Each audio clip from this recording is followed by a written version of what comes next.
This is a story of heroism and hypocrisy.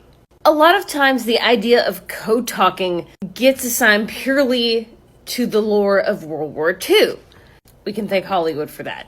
But the fact is, using indigenous language as code had been around a while.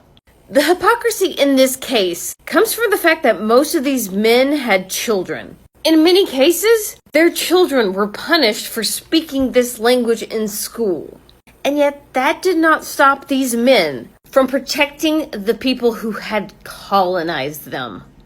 One of the biggest problems during both world wars has a lot to do with the fact that English was a very popular language. I did a series on the history of English way back in the day, I think before the vast majority of you were here, where I talked about how it's one of those languages that if you go to a country, you can pretty much always find someone who speaks it. So codes were easy to break. Navajo tribes seem to get a lot of the credit for this, but let me explain the very beginning of this in modern warfare.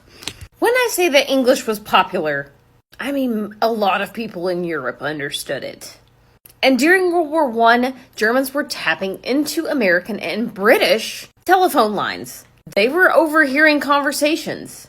Even when the messages were coded, they were easy to break if you know how English works. The amount of numbers and letters was a problem.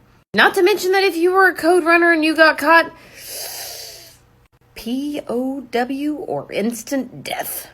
Probably a little torture on the side for funsies.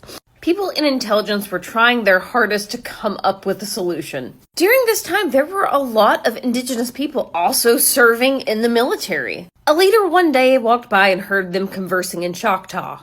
He asked what they were speaking. They explained it. Let's finish up with World War I. The solution came when they realized that they had soldiers who spoke Choctaw.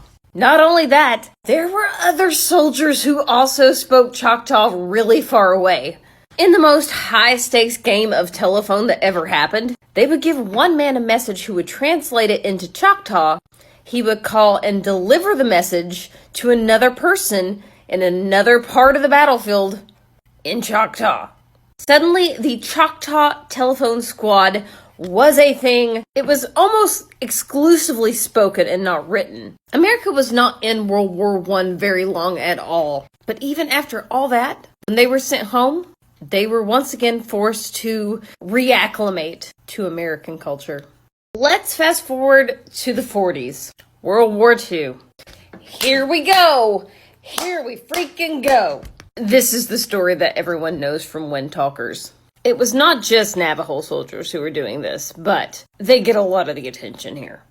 In the sense that they were communicating with each other in Navajo, yes, they were. Mainly because who in Germany or in any other part of the world besides the United States is going to understand that? They took it a step further, though.